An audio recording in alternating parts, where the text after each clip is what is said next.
everyone, it's Heather.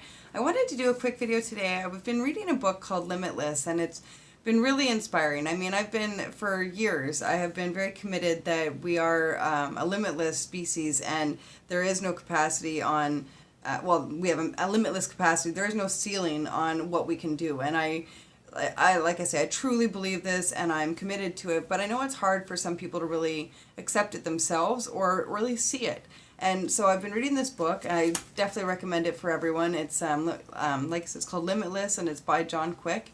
But when I first started the book, there's the four things. Well, I think it's about in the second chapter. But either way, he starts off saying something about how much we've been distracted from life, and how much digital devices have taken us away from learning, have impaired our memories, have really, like I say, taken away from the experience of life, the mindfulness of life, and really the appreciation of the natural life and real beauty of life, because we're so involved in the digital technology.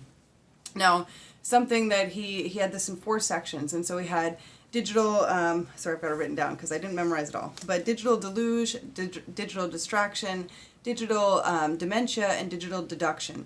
And so each of these, he had an exercise to take part in, and to try to really see if you can test yourself in these areas. And I wanted to share them with you because I think they're great exercises and great little things to do, just to see if you can bring yourself back a bit and separate yourself from the need to have the digital device to bring an answer to you of some sort. So the first one, and this was of course following Digital Deluge, is to schedule 30 minutes of white space in your calendar where you are without technology. There's no technology. And you want to dedicate this time to clearing your mind, relaxing, and being creative. Because when we get so stuck on the digital, we allow that creativity and really our relaxation gets lost, but we allow that creativity to be owned by them. We don't let our minds do the work for us. We don't let ourselves have that creativity, doing paintings, writing stories, anything like that, or for work as well, doing research, that kind of thing. We don't take the time to research it ourselves. We click on a button and we have the answer there. So take the time to schedule 30 minutes of white space in your calendar where you are just away from technology. Could be walking out in the woods, could be just sitting in a room reading a book or something, whatever it is, something that you can just allow your mind to just have a peaceful moment, really. So then the next one, and I suggest writing all of these down because I really think they're beneficial. Otherwise, just save the video, I guess. But the next one for digital distraction was to go into the notification settings on your phone and turn off any of the unnecessary notifications and distractions that come through the day that are the pings and dings you don't need to hear. I can't tell you how many times before I did this, and even after still, because there's all these little things I haven't seemed to realize would come, but I can't tell you how many times I'd be focused here and constantly shifting my head to the other side, seeing all these white little pop-ups coming up on my phone that really meant nothing to me, whether it be some horoscope thing or some news bit that I could catch later, whatever, they weren't necessary, but they were something that I had left there like it did have some sort of importance to me above what I was trying to focus my life on. And that's where we kind of miss out, because we forget to prioritize, right? And really the notifications, that's just for that app or whatever. It's not something that's really going to do much for you. So turn off the ones that aren't bringing you anywhere, aren't doing anything for you, and are just distracting you from moving forward with your goals, with your visions, with your work, with anything, okay? With your personal life and family. The next one is digital dementia. So with this one, it says to take a minute to exercise your memory. And this is a good one too, because it says memorize a phone number of someone that you communicate with regularly. And this, it always brings me back, because I kind of laugh with this and laugh at how little or how few numbers I can remember myself now.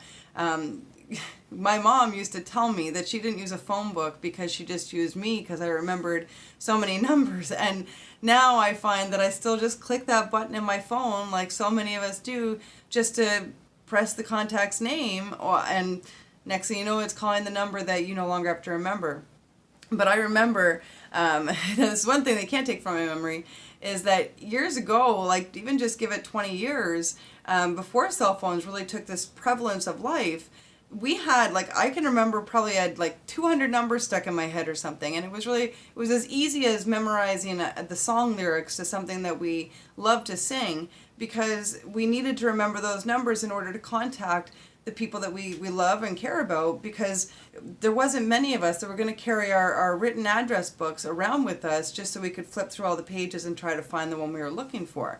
So we had to use our memories, and now we become very lax with that, and we kind of lose out on that a bit, because when we don't take the time to really try to memorize anything, to try to actually remember things, we lose out. Like they say that kids now not having to do the research, not having to look things up on their own, remember things less, because all they have to do now is click a button to get the information they want, and so they have a harder time retaining that memory because they're not actually having to work for it. So it's really, like I say, it's just things to think about, because the digital world has really taken us away from what people can call the real world sometimes.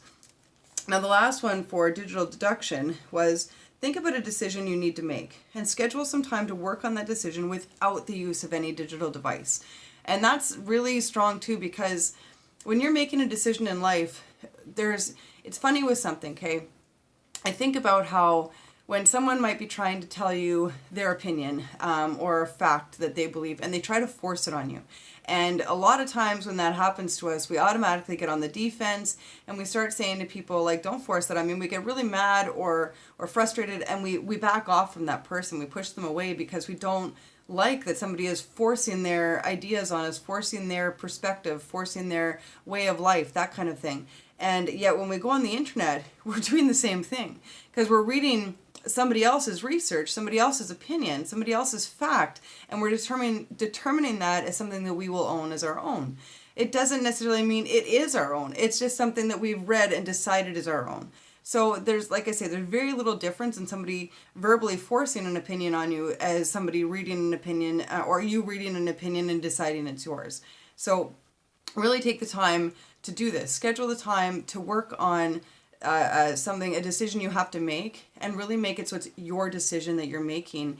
And yes, maybe accept advice, but let this be your decision, and let it be something that you can work on and really challenge yourself with, going through that process of learning what you need to know to get yourself to that next level, to make that decision and make the result the way that you want it to be. Because a lot of times we can better determine the results we will have when we make it so we have a planned attack in how we approach things to begin with. So please just take advantage of these little notes that I've shared with you, and like I say, take advantage of the book Limitless by John Quick.